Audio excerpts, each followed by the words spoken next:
Net Malayalam ന്യൂസിലേക്ക് സ്വാഗതം. സംഗീതം ലോകത്ത് 100-ലേറെ രാജ്യങ്ങൾ അവരുടേതായ രീതിയിൽ സംഗീതം ആഘോഷിച്ചിരുന്നതായി നമുക്ക് കാണാം. നല്ല നല്ല പാട്ടുകൾ പാടുന്ന ഗായകരും നല്ല നല്ല പാട്ടുകൾക്ക് ഈണം കൊടുക്കുന്ന സംഗീത സംവിധായകരുമുള്ള നാടാണ് നമ്മുടെ കൊച്ചു കേരളം. ചെറുപ്പത്തിൽ പ്രിയ മാതാവിൻ്റെ താരാട്ടുപാട്ട് ഏറ്റുപാടിയും ഒറ്റയ്ക്ക് പാടിയും ഒരുപാട് വേദികൾ പങ്കിട്ട് പിന്നെ പാട്ടുകൾ എഴുതിയും അതിനെ കമ്പോസ് ചെയ്ത് സംഗീത സംവിധായകൻ എന്ന നിലയിലേക്ക് ഉയർന്ന സമദ് പ്രിയദർശിനിയെ നമ്മൾ ഇന്ന് പരിചയപ്പെടുകയാണ്. തിരുവനന്തപുരം വള്ളക്കടവ് സ്വദേശിയായ സമദ് പ്രിയദർശിനി ഒരു യുവ സംഗീത സംവിധായകനാണ്. നമുക്ക് അദ്ദേഹത്തിൻ്റെ സംഗീതവുമായി ബന്ധപ്പെട്ടിട്ടുള്ള കാര്യങ്ങൾ ചോദിച്ച് മനസ്സിലാക്കാം. നമസ്കാരം സമദ്, സംഗീതത്തിലേക്കുള്ള തുടക്കം എങ്ങനെയായിരുന്നു? എനിക്ക് പാട്ടുകൾ ഭയങ്കര ഇഷ്ടമായിരുന്നു. എൻ്റെ ഉമ്മ പാടുമായിരുന്നു. പാചകം ചെയ്യുമ്പോഴും മീനിറക്കുമ്പോഴൊക്കെ ഒരു പാട്ട് പാടും. അപ്പം അത് തന്നെയാണ് എൻ്റെ ഫസ്റ്റത്തെ എൻ്റെ ഇൻസ്പിറേഷൻ. പിന്നെ ഞാൻ റേഡിയോയിലെ പാട്ട് കേൾക്കും, ഉമ്മയുടെ പാട്ട് തന്നെ ഞാൻ പാടും. അപ്പോൾ എൻ്റെ സുഹൃത്തുക്കൾ അത് ശ്രദ്ധിച്ചു തുടങ്ങി. 9ാം ക്ലാസ്സിൽ പഠിക്കുന്ന സമയം. അപ്പോൾ അവർ പറഞ്ഞു, എടാ നിനക്കെന്താ ഒന്ന് പാടിക്കൂടെ എന്നൊക്കെ ചോദിച്ചു. അപ്പോൾ ഞാൻ പറഞ്ഞു, ഞാൻ അത്ര പാട്ടുകാരനൊന്നും അല്ല, ഞാൻ പഠിച്ചിട്ടുമില്ല. പക്ഷേ അവർ എന്നെ നിർബന്ധിച്ച് നമ്മുടെ നാട്ടിലൊരു ക്ലബ്ബ് ഉണ്ടായിരുന്നു. ആ ക്ലബ്ബ് ഉദ്ഘാടനമാണ്. ഞാൻ അവിടെ പാടി. അതായിരുന്നു എൻ്റെ ആദ്യത്തെ തുടക്കം. അന്ന് പാടിയത് ഏത് പാട്ടായിരുന്നു? നഷ്ടസ്വർഗ്ഗങ്ങളെ എന്ന് തുടങ്ങുന്നൊരു പാട്ടാണ് പാടിയത്. നമ്മുടെ പ്രേക്ഷകർക്ക് വേണ്ടി 2 വരി പാട്ട് പാടാമോ? നഷ്ടസ്വർഗ്ഗങ്ങളെ നിങ്ങളെനിക്കൊരു ദുഃഖസിംഹാസനം നൽകി, തപ്തനിശ്വാസങ്ങൾ ചാമരം വീശുന്ന ഭഗ്നസിംഹാസനം നൽകി. നഷ്ടസ്വർഗ്ഗങ്ങളെ എന്ന പാട്ട് പാടിയപ്പോൾ ആ നാട്ടിലെ നാട്ടുകാരുടെ പ്രതികരണം എങ്ങനെയായിരുന്നു? ശേഷം അങ്ങോട്ടുള്ള സംഗീത യാത്ര എങ്ങനെയായിരുന്നു? നഷ്ടസ്വർഗ്ഗങ്ങളെ എന്ന ഗാനം എല്ലാവർക്കും വളരെ നല്ല അഭിപ്രായം ഉണ്ടായിരുന്നു. അതുകൊണ്ട് തന്നെ അവിടെ ആ പരിസരങ്ങളിൽ എനിക്ക് ഒത്തിരി പ്രോഗ്രാംസൊക്കെ വന്നു. അപ്പം എല്ലാവർക്കും നല്ല അഭിപ്രായം വന്നപ്പോൾ എനിക്ക് തന്നെ തോന്നി, സംഗീതം പഠിക്കാതെ പാടുന്നത് അത്ര സുഖമുള്ള ഏർപ്പാടല്ല. അതുകൊണ്ട് തന്നെ ഞാൻ സംഗീതം പഠിക്കാൻ നമ്മുടെ തിരുവനന്തപുരത്തുള്ള ദാസേട്ടൻ്റെ അക്കാഡമിയായ തരങ്ങിണി സരിയിൽ ചെന്ന് ഞാൻ അഡ്മിഷൻ എടുത്തു. തരങ്ങിണിയിൽ ചേരാനായിട്ട് ചെന്നപ്പോൾ അവിടെ ഫീസിൻ്റെ കാര്യങ്ങൾ സംസാരിച്ചു. ഫീസ് നമുക്ക് എല്ലാവർക്കും കയ്യിൽ ഒതുങ്ങുന്നത് തന്നെയാണ്. പക്ഷേ അത് എനിക്ക് പറ്റത്തില്ല. കാരണം വീട്ടിൽ കഞ്ഞി കുടിച്ച് അങ്ങനത്തെ ഒരു സിറ്റുവേഷനാണ്. വളരെ വളരെ മോശം സിറ്റുവേഷനാണ് വീട്ടിലെ അവസ്ഥകൾ. അപ്പോൾ വീട്ടിലെ അവസ്ഥ അറിഞ്ഞു വെച്ചുകൊണ്ട് എനിക്ക് വീട്ടുകാരോട് നിർബന്ധിക്കാനും പറ്റത്തില്ല. പക്ഷേ എനിക്ക് മ്യൂസിക് പഠിക്കുകയും വേണം. അങ്ങനെ പിന്നെ ഞാൻ അങ്ങനെ വളരെ വിഷമിച്ചിരിക്കുന്ന സമയത്താണ് ആ നാട്ടിലെ ഒരു മനുഷ്യൻ വന്നിട്ട്, എനിക്ക് ആ മനുഷ്യൻ എൻ്റെ മരണം വരെ ഞാൻ മറക്കില്ല. അദ്ദേഹമാണ് എനിക്ക് അദ്ദേഹത്തിൻ്റെ പോക്കറ്റിൽ നിന്ന് 50 രൂപ തന്നിട്ട് പറഞ്ഞു, സമയത്ത് നീ പോയി പഠിക്കുക എന്ന് പറഞ്ഞ് എനിക്കൊരു ആശ്വാസവാക്ക് തന്നുകയും എന്നെക്കൊണ്ട് അവിടെ ചേർക്കുകയും ചെയ്തു പുള്ളി. അപ്പോൾ അതായിരുന്നു ഒരു ഫസ്റ്റ് എന്താ പറയുക, നമ്മളൊരാൾ അപ്രോച്ച് നമ്മൾ മറക്കാൻ കഴിയാത്ത നിമിഷങ്ങൾ എന്ന് പറയില്ലേ, അതിൽ ഒന്നാമത്തെ മറക്കാൻ കഴിയാത്ത നിമിഷം എനിക്ക് സമ്മാനിച്ച പുള്ളിയാണ്.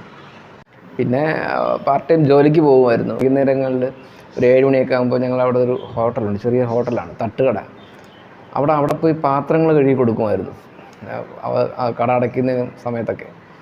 അപ്പം അങ്ങനെ ചെയ്യുകയും പിന്നെ തമ്പാനൂർ എന്ന സ്ഥലത്ത് അവിടെ ഫുട്പാത്തിൽ ജോലിക്ക് നിൽക്കുകയൊക്കെ ചെയ്ത് അങ്ങനെ ഒരു വല്ലാത്തൊരു ജീവിതമായിരുന്നു. പക്ഷെ അതൊന്ന് ദൈവം സഹായിച്ച് അതിൽ ഞാൻ അന്ന് സങ്കടപ്പെട്ടെങ്കിലും എനിക്ക് ഇന്ന് അതിൽ വളരെ സന്തോഷവാനാണ് ഞാൻ. കാരണം അന്ന് ഞാൻ സങ്കടപ്പെട്ടത് കൊണ്ടാണല്ലോ എനിക്ക് ഇന്ന് ഇങ്ങനെയെങ്കിലും എത്താൻ പറ്റിയത്.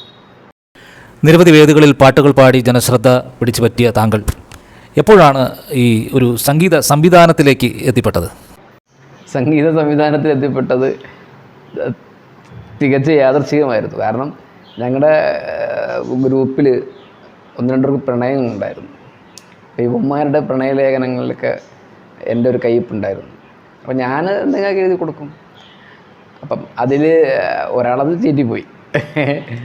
ഒരാൾ കല്യാണം കഴിച്ച അവർക്ക് ഇപ്പോൾ മക്കളുണ്ട്.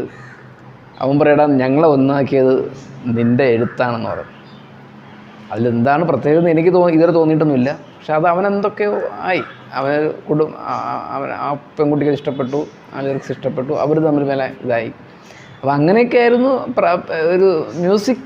പിന്നെ അതിന് ഞാൻ കമ്പോസ് ചെയ്തു. ഗസൽ പാടിവ കുയിലേ ഗസൽ പാടിവ എന്നൊക്കെ തുടങ്ങുന്ന ലിറിക്സാണത്. ശരിക്കും അതായിരുന്നു എൻ്റെ പ്രചോദനം. ഈ കൂട്ടായ്മയാണ് ശരിക്കും എന്നെ ഒരു മ്യൂസിക് ഡയറക്ടറിലോട്ട് കൊണ്ടെത്തിച്ചത്.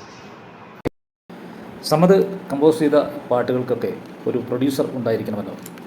ആ പ്രൊഡ്യൂസർക്ക് എങ്ങനെയാണ് സമദിൻ്റെ പാട്ടുകൾ ഇഷ്ടപ്പെട്ടത്? ആ അനുഭവം ഒന്ന് പറയാമോ? കമ്പോസ് ചെയ്ത പാട്ടുകൾ പുള്ളിയെ പാടി കേൾപ്പിച്ച് പുള്ളി ഭയങ്കര ഇഷ്ടപ്പെട്ടു. അപ്പോൾ എന്നോട് ചോദിച്ചു ആരൊക്കെ പാടണമെന്ന് ചോദിച്ചു. ഞാൻ പറഞ്ഞു മഞ്ജരി, വിധു പ്രതാപ്, പിന്നെ അഫ്സലിക്ക, പിന്നെ ഷെർജിൻ തോമസ്, പിന്നെ ഫ്രാങ്കോ. ഈ 5 പേരാണ് ഞാൻ ഒരു ലിസ്റ്റ് കൊടുത്തത്. അപ്പോൾ അതിലെ ഒരു പാട്ടാണ് ഗസൽ പാടിവ കുയിലെ ഗസൽ പാടിവ എന്ന ഗാനം. സിനിമാ പാട്ടുകളിലേക്ക് എത്തിപ്പെട്ടത് എങ്ങനെയായിരുന്നു? സിനിമയിലേക്ക് എത്തിപ്പെട്ടതെന്ന് പറയുമ്പോൾ അത് നമ്മുടെ അതൊരു പാട്ട് ഗസൽ പാടിവ എന്നൊരു പാട്ട്. ഗസൽ അതായത് അത് ഒരു ഹിന്ദുസ്ഥാനി ഫ്യൂഷനാണ് ആ സാധനം. ഒരു ചാനലിൻ്റെ പ്രോഗ്രാമിൽ ഇൻസ്പയർ അവാർഡ്. അപ്പോൾ അതിന് എൻ്റെ പാട്ട് സെലക്ട് ചെയ്യുകയും അപ്പോൾ അതിങ്ങനെ സെമി കഴിഞ്ഞു, first round, second round, quarter, semi എല്ലാം കഴിഞ്ഞ് ഇങ്ങനെ ഫൈനലിലേക്ക് അടുത്തുകൊണ്ടിരിക്കുന്ന സമയത്തായിരുന്നു ഞാൻ അന്ന് നന്തൻകോട് ഞാൻ പഠിപ്പിക്കാൻ പോകുമായിരുന്നു. ഹോം ട്യൂഷനൊക്കെ ഉണ്ടായിരുന്നു എനിക്ക്.